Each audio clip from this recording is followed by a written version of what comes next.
नमस्कार दोस्तों, हिंदी की कक्षा में आप सभी का स्वागत है। जैसे कि पिछली कक्षा में हम सर्वनाम पढ़ रहे थे, तो सर्वनाम किसे कहते हैं, उसके कितने भेद होते हैं, ये हम पिछली कक्षा में पढ़ चुके हैं। अब इसी वीडियो को कंटिन्यूएशन में आगे बढ़ाते हुए हम आज की क्लास में उनके भेदों पर चर्चा कर रहे हैं। तो आइए शुरू करते हैं। सर्वनाम का तीसरा भेद है अनिश्चयवाचक सर्वनाम, जिसकी परिभाषा है जिन शब्दों से किसी का निश्चयपूर्वक बोध ना हो मीन्स अनिश्चय है, तो यहाँ पर किसी भी व्यक्ति का या वस्तु का निश्चयपूर्वक बोध नहीं होता है, वहाँ पर अनिश्चयवाचक सर्वनाम होता है। जिन शब्दों में किसी व्यक्ति किसी वस्तु का निश्चयपूर्वक बोध नहीं होता है, वहाँ पर अनिश्चयवाचक सर्वनाम होता है। दूसरे शब्दों में कह सकते हैं, जो सर्वनाम किसी वस्तु या व्यक्ति की ओर ऐसे संकेत करे कि उनकी स्थिति अनिश्चित रहे, उन्हें अनिश्चयवाचक सर्वनाम कहते हैं। जैसे कोई, कुछ, किसी, कौन, जहां आदि। आइए हम कुछ उदाहरण इसके देखते हैं। जैसे उदाहरण में है, पानी में कुछ गिर गया है, द्वार पर कोई है, तुमने किसको देखा, किसी की आवाज आ रही है। यहाँ पर पानी में कुछ गिर गया है जो कि निश्चित नहीं है, तो ये कुछ जो है वो अनिश्चयवाचक सर्वनाम है। इसी तरह द्वार पर कोई है, तो वो कोई का नाम नहीं है, जिससे यह निश्चित नहीं है कि वो कौन है। वहां पर द्वार पर कौन है, तो यह अनिश्चयवाचक सर्वनाम होगा। इसमें है तुमने किसको देखा, यहाँ पर भी अनिश्चय है, उसने किसी को भी देखा हो सकता है, इसलिए यह अनिश्चयवाचक सर्वनाम कहलाएगा।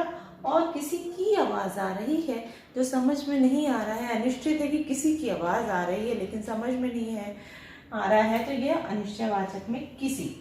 तो कुछ, कोई, किसको, किसी, कौन, जहां, तहां, वहां इत्यादि शब्द जो होते हैं वो अनिश्चयवाचक सर्वनाम के अंतर्गत आते हैं। तो सर्वनाम का चौथा भेद होता है निजवाचक सर्वनाम। निज का अर्थ होता है अपने लिए, खुद के लिए, स्वयं के लिए। तो यहाँ पर इसकी परिभाषा हो जाएगी कि जहां पर अपनेपन का बोध होता है, यानी जिन शब्दों से अपनेपन का बोध हो, निजवाचक सर्वनाम कहलाते हैं। जैसे हमें, अपने आप, निजी, खुद, स्वयं, ये सारे शब्द अपने का यानी खुद के लिए प्रयोग किए जाते हैं, तो ये सभी शब्द निजवाचक सर्वनाम के अंतर्गत आएंगे। एक बात और ध्यान देने की, अपने आप जो है वो खुद के लिए यूज हो रहा है, प्रयोग हो रहा है।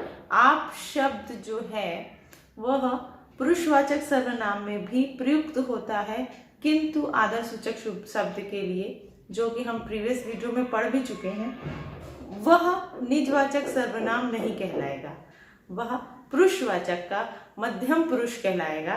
लेकिन यहाँ पर अपने आप जब बात हो, ऐसे शब्द हो, पढ़ने में पता लगे कि यह आप शब्द स्वयं के लिए यूज हो रहा है, प्रयोग हो रहा है, तो वह शब्द ही निजवाचक सर्वनाम के अंतर्गत आएगा।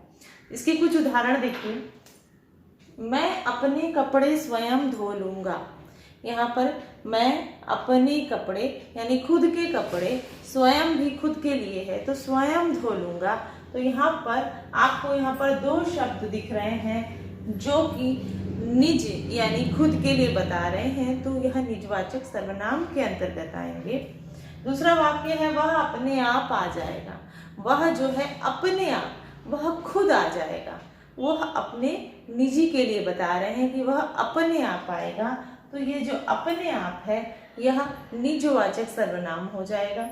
इसके बाद है, उसे अपना काम खुद करने दो।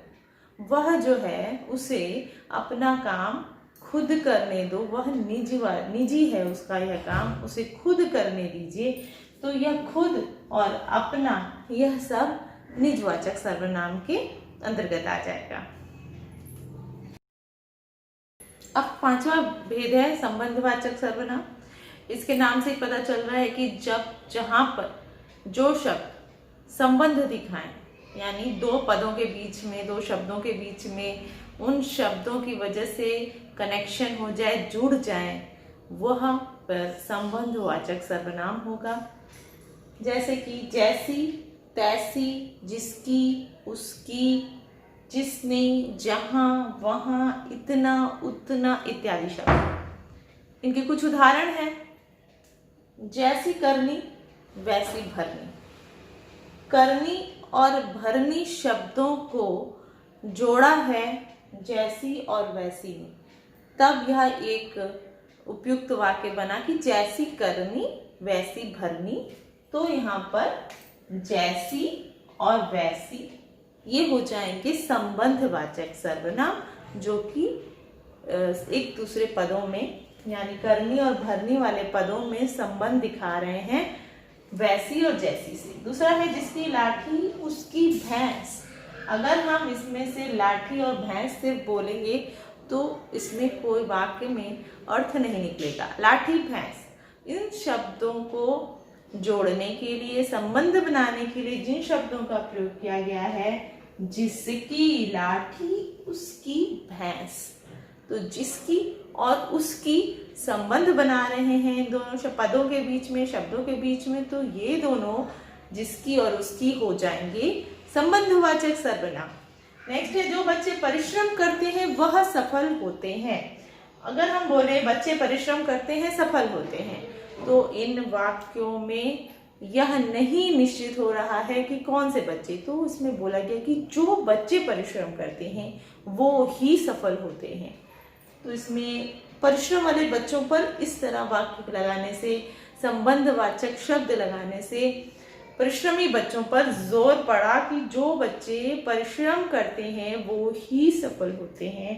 इस तरह जो और वह ये हो गए संबंधवाचक सर्वनाम।